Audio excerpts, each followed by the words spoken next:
السلام عليكم ورحمة الله تعالى وبركاته. بسم الله والصلاة والسلام على سيدنا محمد عليه أفضل الصلاة والسلام. كما وعدتكم في الفيديو هذا قلت لكم غادي نحط لكم وصفة القلب اللوز، وصفة ناجحة 100% ومقادير مضبوطة، يعني أي مبتدئة غادي تحضرها غادي تنجح معها هذه الوصفة، وهذه بشهادة المتتبعات نتاوعي اللي جربوها وكاع نجحت معاهم. هذه الوصفة تاع القلب اللوز تاع اليوم أنا معتمدة عليها شحال من عام، وصفة ممتازة وتجي بنينة وسهلة وما فيها لا حليب لا لبن لا زيت لا زبدة لا حتى حاجة. دوك تشوفوا غير بالمكونات تاع قلب اللوز تاع زمان تاع بكري. كما راكم تشوفوا في الفيديو اليوم جبت لكم كاع التفاصيل تاعها وجميع الاسرار الناجح القلب اللوز، قلت لكم من اول استعمال، يعني اي مبتدئه ديرها غادي تنجح معها.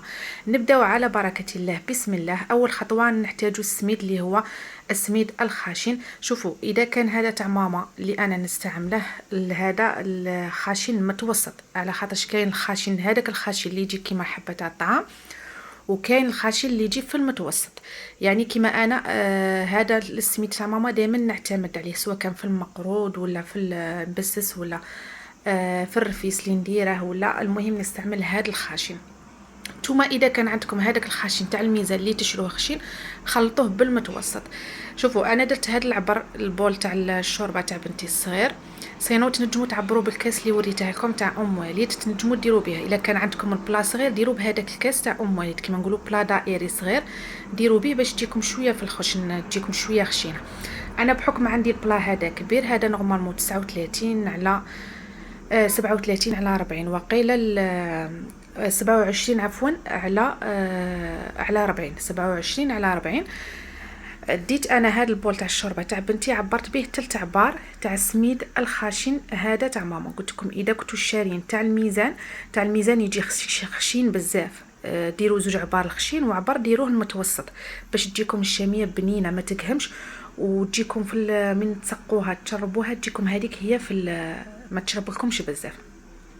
المهم نتوما باه تعبروا السميد ديروا كيما هذه الطريقه اللي درتها انا، حطوا السميد تاعكم في البلان تاعكم وديروا قيس نص الصباع تاعكم، كي يدخل نص الصباع تاعكم عرفوا بلي هذاك هو السميد الكامل. المهم انا عطيتكم مقادير مضبوطه، قلت لكم تبغوا تعبروا. الا كان عندكم البلا كيما نتاعي هذا الكبير، ديروا عبروا بغرفيه صغيره تاع هكا بول تاع الشوربه كيما هكا. درت 3 عبار تاع السكر، ودرت هنايا عبر ونص عفوا 3 عبار تاع السميد الخاشن، ودرت عبر ونص تاع السكر.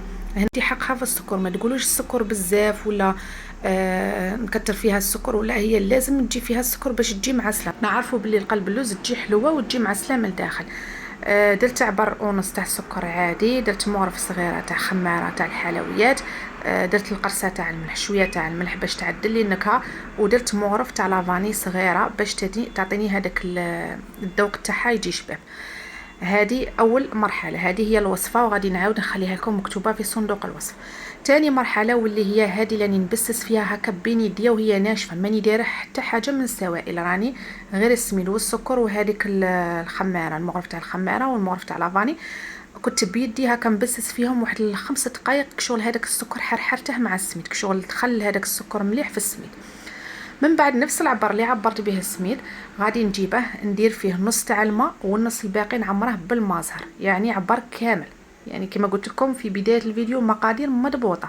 عندي 3 عبار تاع السميد الخاشن، اذا كان من هذاك النوعيه تاع ماما من الاحسن ديروا الخاشن المتوسط، ما ديروش الخاشن هذاك الغليظ غادي تجيكم تقهم. عندي عبر ونص تاع السكر، شتوا العبر الاول درته معمر والزاوج درته ناقص 7 ولا 7 ونص هكا ناقص منه. درت مغرف تاع خماره ومغرف تاع خماره تاع الحلويات ومغرف تاع لافاني وشويه تاع الملح، وعبر كامل معمر هذاك اللي عبرت به السميد ما بين الماء والماء زهر.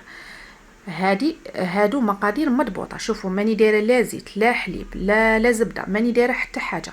3 مكونات اللي هما السميد والسكر والماء والماء، هادو هما المكونات اللي نستحقوه.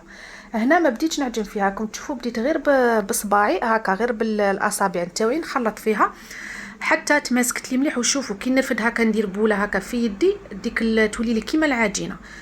هنايا لحد الان القلب اللوز تاعنا راهي ناجحه 100%. كي تصيبوها هكا ترفدوها في يديكم، نديكم هكا كره تاع عجينه، عرفوا باللي راهي هذاك هو.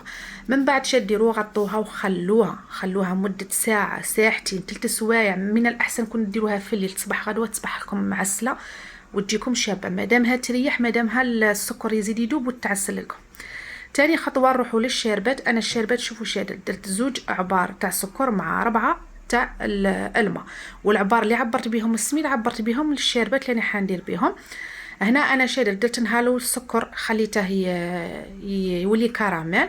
هذه اول مره صراحه نديرها. انا موالف ندير السيرو تاعي عادي، ندير 2 كيسان سكر ب4 كيسان تاع ماء، الشربات تاعي العاديه، وندير لي طرونش تاع الليم. اليوم بانت لي هكا، شفت بزاف اللي يديروا كيما هكا هذه شغل باش تعطيكم الذوق تاع الكراميل. سينو تنجموا ديروا الوصفه اللي انا معتمده عليها وتلقاوها في الفيديوهات القدم نتاعي في قناتي الاولى اللي هي روتينات فايزه. غادي تلقاوني شحال من مره دايرتها، انا كي نكون صايمه نديرها. كما قلت لكم انا كي نكون صايمه هكا في سائر الايام تنفح لي على القلب اللوز، نبغي ندير تاع الدار، على خاطرش تاع برا تجي خشينه وتقهم، ما نبغيش هذيك تاع برا السميد نتاعها يجي بزاف يضر. من الاحسن حضروها في الدار، راه جاي شهر رمضان المبارك، غادي تلقاو هذه الوصفه كل حسنه، وبزاف متتبعات نتاعي يجربوها ولقاوها من اول استعمال نجحت معاهم، وتجي بزاف بنينه وسهله في التحضير تاعها. شوفوا من بعد ما ولات لي كراميل هذاك السكر، قلت لكم 2 عبار سكر ب4 تاع الماء، من ولات لي كراميل خلطتها مليح، زدت عليها 4 عبار تاع الماء. قلت لكم سواء تكونوا بالكاس ولا بالغرفيه هذه اللي درت بها انا، درتهم هكا وخليتهم، نقص لهم النار وخليت هذه الكراميل تنطلق. من بعد اللي طابت لي 10 دقائق زدت عليها نص كاس تاع مازهر. من بعد درت هنايا شرائح تاع الليمون، تاني نكهتها بشرائح الليمون. راكم عارفين الشربات ساهله، مكاش اللي ما يعرفش يصنعها. برك قلت لكم الا بغيتوا ديروا الطريقه الاولى نتاعي اللي انا نديرها، ندير 2 عبار تاع السكر ب4 تاع الماء عادي، نديرهم كل شيء مع بعض بلا ما ندوب هذاك السكر ونخليه كراميل. سينو تبغوا ديروا هذه الطريقه كيما تبغوا. هنا الشربات تاعي كانت طابت وطفيت عليها، خليتها 10 دقائق غلات. من بعد زدت عليها هذاك ربع كاس ولا نص كاس تاع المازهر، هنايا على حسب المازهر اللي كان عندكم. من بعد رجعت لهذيك العجينه هنايا تاع السميد تاع القلب اللوز. شوفوا قلت لكم مادامكم تخلوها تريح، مادامها تعسل. شوفوا هنايا انا كي دخلت يدي كانت معسله، هذاك السكر كان قاعده، بعد كان هنا ما خليتهاش ريحت بزاف. هنا تقريبا خليتها 1 ساعه، قد ما رميت فطوري، نقيت الكوزينه نتاعي، خويت البلون دو طرافاي تاعي، باش عاد رجعت ليها لقيتها شويه معسله. سينو الا تبغوا ديروها مع الليل، بيتوها ولا ديروها مع الصباح بكري، خلوها حوالي 6 سوايع ولا باش عاده تخدموها. هنا كما شفتوني دهنت البلاطو اللي ندخله للفرن، دهنته بشويه تاع مارغرين، وحطيت هذيك العجينه تاع القلب اللوز وبديت غير هكا نمشيها بيدي. هنا ما تعجنوهاش البنات، راكم تشوفوا راني غير بالاطراف تاع الاصابع، شوفوا كيفاش راهي مزربعه.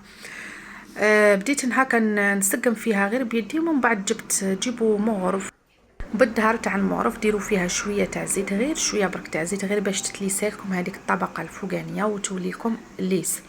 سينو هي شوفوا الا خليتوها تريح غادي تزيد تتعسل لكم وتجيكم مطلوقه، تما غير ديروها في البلا غادي تمشي لكم في البلا تاعكم. بداو مشوها غير كيما هكا بلا ما تضغطوا عليها.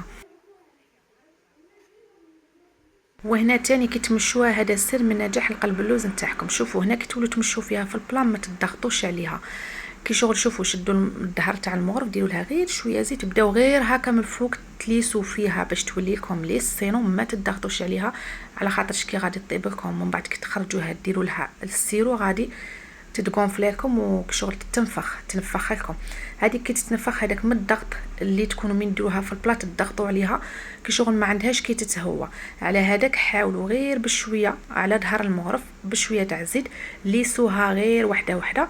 ومن بعد شعلوا الفرن تاعكم على 200 درجه. هنايا راكم تشوفوا مانيش نضغط عليها، راني غير بالمغرف اللي يسي فيها هي بروحها تمشي لكم بالخف، زعما بلا ما تضغطوا عليها، بلا ما تدوا وقت معاها.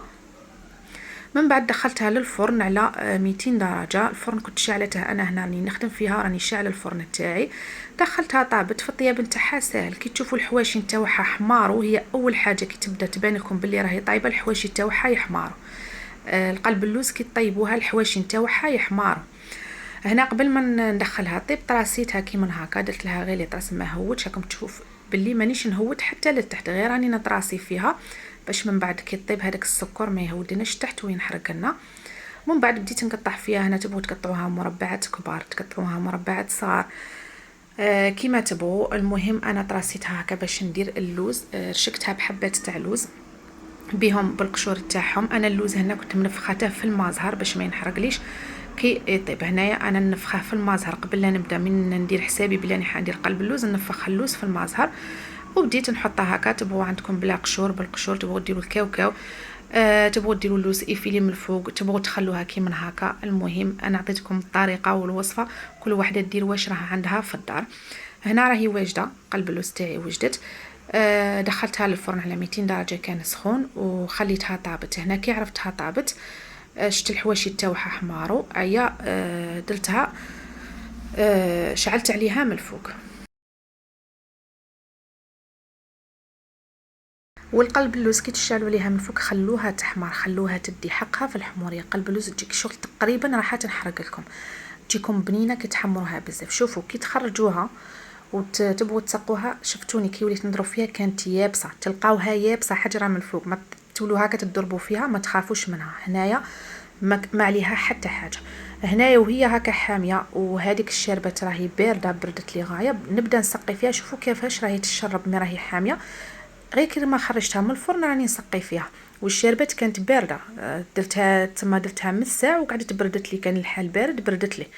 بديت نشرب فيها كيما هكا. تقريبا هنايا بقات لي لالوش من هاد الشربات اللي ما شربتهاش كاع. كي تشوفوها تعمرت لكم الفوق كيما راكم تشوفوا، حبسوا ما تزيدوش تسقوها حتى واحد 5 دقائق ولا ترجعوا تسيبوها شربت. غير بصباحكم تيستوها. دوك نوريكم كيفاش ديروا. كما قلت لكم كي تخرجوها تلقاوها يابسه، من بعد كي تسقوها تخلوها واحد 10 دقائق ترجعوا ليها تسيبوها اطريه. هذه هي القلب اللوز هنا كانت واجده. وهنا كما قلت لكم شوفوا كي تيستوها. هنا كي تضغطوا عليها بصباحكم غادي تلقاو صباحكم يخرج معسل، يعني هنا دات حقها في التشرب تاعها، ما غاديش تزيدوا لها. انا قلت لكم بقات لي لالوش من هذيك الشربات. كانت هذا هي الوصفه تاع قلب اللوز، وصفه ناجحه 100%. نتمنى ان شاء الله تجربوها وترجعوا لي في التعليقات. كانوا انا ديجا ولادي هنا ضربوا نص البلان باش عاد صورتها لكم. المهم الوصفه ناجحه، تجي معسله، تجي بنينه، والسميد نتاعها ما يجيش يكحم.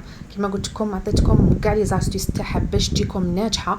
واي مبتدئه حتى بناتكم يديروها غادي تنجح معكم، بدون زيت، بدون لبن، بدون زبده، بدون حليب. درت غير الماء والمازهر والسميد، هادو هما والسكر، هادو هما المكونات اللي درتهم في القلب اللوز تاعي. جات بزاف بنينه، جات تشهي وشهيتكم في الجنه. سورتو اذا كان عندكم المازهر شباب وكاع غادي تجيكم قمه في البنه. خليكم في رعايه الله وحفظه، تهلاو في رواحكم، مع السلامه.